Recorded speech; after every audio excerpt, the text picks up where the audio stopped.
Dans cette vidéo, nous allons parler du tableau de bord qui est utilisé par le responsable du point de vente, que ce soit le directeur du magasin ou le chef de rayon par exemple. Tout d'abord, commençons par définir ce qu'est un tableau de bord.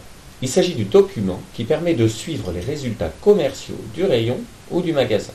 Il est constitué d'un ensemble d'informations chiffrées qui sont collectées ou mesurées. Quelles sont donc ces informations ? Il n'existe pas de normes particulières et selon l'activité du point de vente, les données y figurant peuvent être différentes, voire très différentes.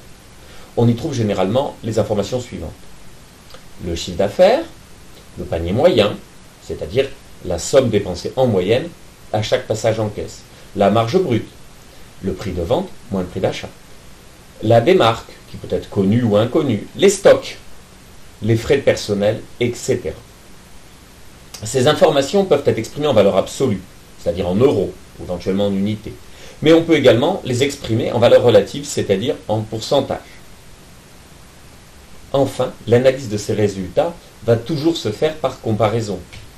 On peut comparer avec l'historique du magasin, c'est-à-dire ses résultats passés. Les mêmes résultats l'année dernière, par exemple.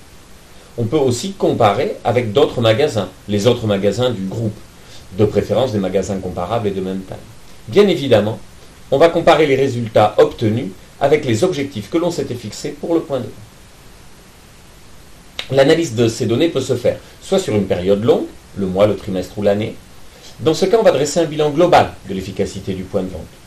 Une analyse sur une période plus courte, la journée, la semaine, va permettre de mesurer l'impact, par exemple, d'une action promotionnelle ou d'une variation de l'environnement, que ce soit la météo, la Coupe du Monde de foot, par exemple, qui aura probablement un impact sur les ventes de pizza, l'action promotionnelle d'un concurrent. Ces écarts vont s'expliquer par des facteurs externes, c'est-à-dire liés à l'environnement de l'entreprise. Une mauvaise météo, qui explique de façon évidente les mauvaises ventes de glace, mais aussi sans doute de mauvaises ventes de rosé. Les clients, du fait de la mauvaise météo, vont faire moins de barbecue et donc consommer très probablement moins de rosé. On peut trouver aussi l'apparition d'un concurrent, qui explique la baisse de chiffre d'affaires du magasin. Mais au-delà de ces facteurs externes, on peut trouver des explications, des facteurs internes.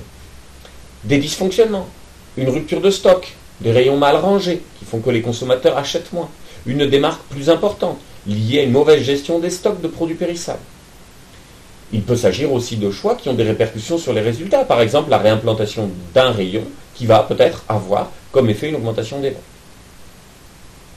Une fois cette analyse, ce diagnostic fait, le responsable du point de vente va proposer et mettre en place des actions de correction, en augmentant par exemple l'attractivité du rayon grâce à des animations, en gérant mieux les approvisionnements et les stocks pour limiter la démarque et éviter les ruptures, mais peut-être aussi en préparant mieux la communication de ces animations.